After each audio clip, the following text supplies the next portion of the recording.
buenas noches, buenos días, donde sea que estén. Gracias por haber accedido a estar aquí con nosotros, a conectarse. Todos los problemas metabólicos siguen siendo desafortunadamente un problema porque es lo que más nos mata, es todo lo que tiene que ver relacionado con los problemas metabólicos a la larga, sigue siendo la principal causa de muerte en el mundo con la enfermedad cardiovascular y contribuye con la segunda causa de muerte del mundo, que es con el cáncer. Yo un día entendí que lo más valioso que yo podía hacer por mis pacientes era enseñarles a cómo ellos se volvían protagonistas de su sanación, a cómo enseñarles las herramientas y soltarlos. Y volvían a los 3 meses, volvían a los 2 meses, con unas transformaciones donde yo en este momento de mi vida, después de haber atendido por ahí entre 7.500 y 8.000 pacientes, tal vez creo que puedo haber atendido en los últimos 10 años, he hecho mucha consulta, he visto pacientes de absolutamente todo el mundo porque yo hago consulta virtual desde mucho antes de la pandemia. He visto mucha gente mejorarse de cosas de las que supuestamente nadie se mejora. Un buen estado de salud, un buen estado de control metabólico no depende únicamente de lo que comas. Porque en tu ejercicio, en tu entrenamiento físico, hay gran parte en la falta de ejercicio que estás teniendo, el resultado y la consecuencia de eso de manera crónica, ahí tienes un gran problema. ¿Cómo yo aprendo a coger mi nutrición, a coger mi ejercicio, a coger mi sueño, a coger mi actividad física más allá del ejercicio, a entender la nutrición, pero entender el mundo de la alimentación, que es más grande que el mundo de la nutrición? Que la nutrición es solamente cómo los nutrientes impactan mi cuerpo. El nutriente dentro de un alimento o el nutriente fraccionado impacta a mi cuerpo de una manera positiva o negativa, pero la alimentación entiende el patrón emocional, entiende el patrón mental, entiende el patrón social, entiende todos los patrones que tienen que ver la forma como yo me alimento, si me alimento contento, bravo, furioso, con angustia, con ira, con miedo, con rabia, con todas las formas que yo me puedo alimentar. Lo mismo sobre la forma como aplico mi actividad física. La forma como nos relacionamos con la vida y con los hábitos es demasiado importante. Y si tú cambias ese paradigma en tu mente, las cosas empiezan a cambiar. La alimentación se cuadra siempre desde la proteína. Tenemos 3 macronutrientes y 3 micronutrientes. 3 macronutrientes, proteína, grasas y carbohidratos. Micronutrientes, vitaminas, minerales y fitonutrientes. ¿Cuáles son los fitonutrientes? El resveratrol, la quercetina, la bromelaina, todas esas cosas que son nutrientes que hacen parte del reino vegetal, que están en las frutas, en los vegetales, en las nueces, en el mundo vegetal, pero que no tienen un componente, no es ni una vitamina, ni un mineral, ni tiene un componente energético. Entonces, por eso no es un macronutriente. Entonces, lo más importante que una persona se tiene que comer es su cantidad de proteína.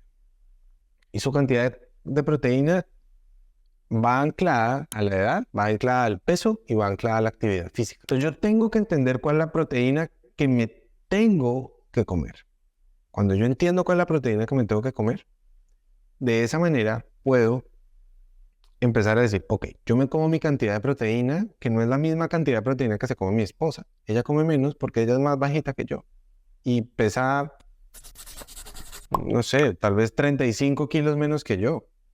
Yo mido 1,82, 1,83 y peso como 88 kilos. Ella mide como 1,54 y pesa como 50 kilos. Después me puedo comer los vegetales que yo quiera. Digo, empieza por comerte una gran cantidad de ensalada llena de colores y a esa ensalada le pones aguacate, le pones aceite de oliva. Que el aguacate y el aceite de oliva usualmente está dentro de las posibilidades de la mayor cantidad de las personas. ¿Dónde me dejan el arroz, la papa, la yuca? Ok, todo eso lo vamos a ir aprendiendo, hace parte de los carbohidratos. Entonces después uno dice, bueno, los carbohidratos simples y complejos, pero eso no nos dice nada. Los simples son como todos los azúcares y los complejos uno los puede dividir. Hay una forma que a mí me gusta sencilla de dividirlos y es, unos son los almidones y los otros son las fibras, que la mayoría tienen un poquito de fibras y un poquito de almidones, o muchos almidones y poquitas fibras. Te voy a poner el ejemplo, una papa tiene un poquito de fibra, muchísimo almidón y tiene algo de azúcares simples, entonces es un carbohidrato que tiene múltiples como proporciones de las formas de los carbohidratos que pueden estar presentes. Algo como, no sé, una zanahoria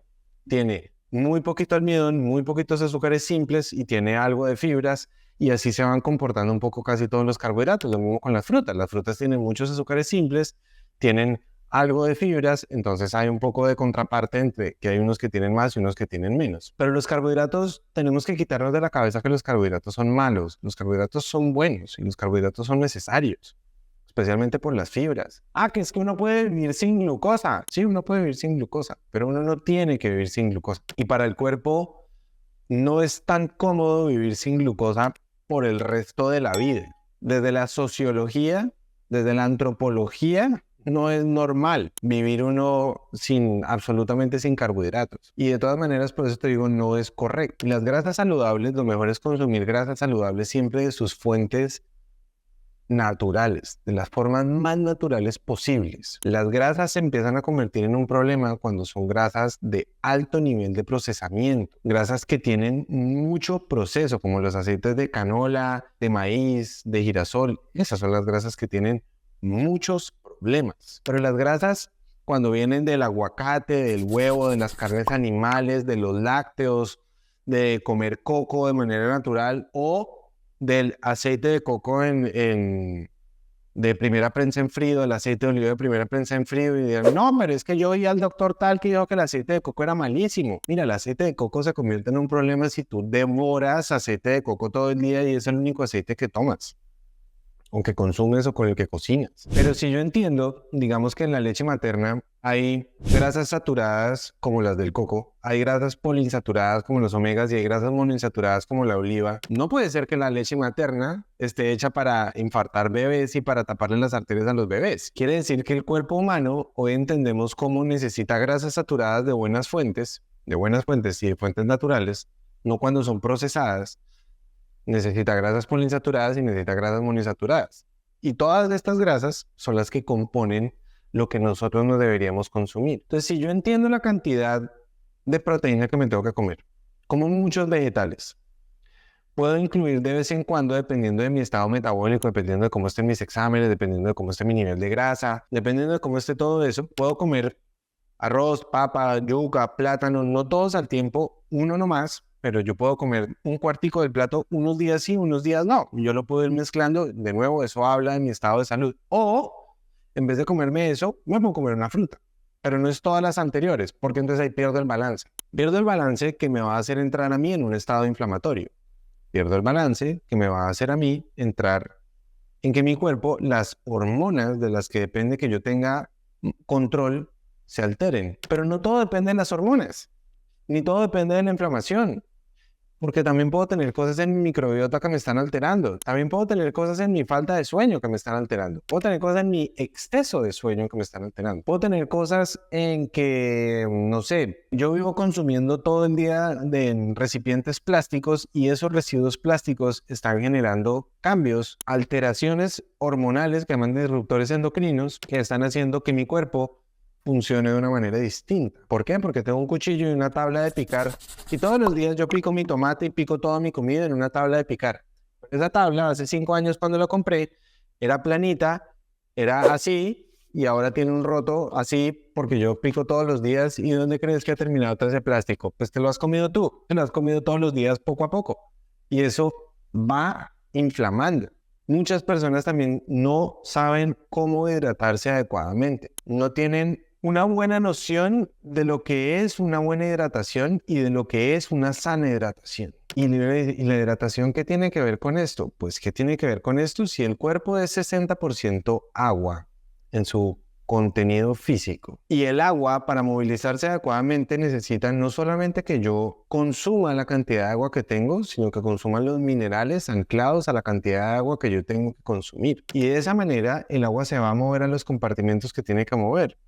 Y el agua produce fluidez. El agua permite que haya movimiento de una molécula a otra, hacia una célula, para que eso pueda llegar de manera adecuada. Entonces, si yo no tengo una buena hidratación, yo no puedo estarle pidiendo a mi cuerpo que funcione bien. Y si yo no consumo minerales de manera adecuada porque le tengo terror a la sal, porque me dijeron que la sal era lo peor del mundo y yo tengo que sacar la sal de mi vida, pues eso es un error. ¿Y eso cómo se hace? Pues parando un segundo y aprendiendo. ¿Eso cómo se hace? Dejando de consumir panadería industrial, dejando de consumir toda la panadería que te consumes, que no tienes ni idea cuánta sal le ponen y le ponen un montón, dejando de comer comida procesada, como los triangulitos manchatripas o todos estos que aparecen por ahí en todas partes del mundo, por favor recuerda que si crees que esta información es útil, hay una forma muy sencilla de apoyarnos y es compartir el video con tus contactos, darle like al video para que más personas lo encuentren. Si quieres hacer un aporte al equipo, aquí abajito hay un botón que dice gracias, o también puedes ir a la parte que dice unirse si quieres hacer un aporte mensual para el equipo que hacemos parte de toda esta producción. Recuerda también suscribirte al canal si no lo has hecho y activa esa campanita. De esa manera, siempre que hacemos un video, tú eres la primera persona que se entera y así podemos seguir creando esta comunidad y podemos seguir educando conciencia. Te mando un abrazo grande y hasta la próxima.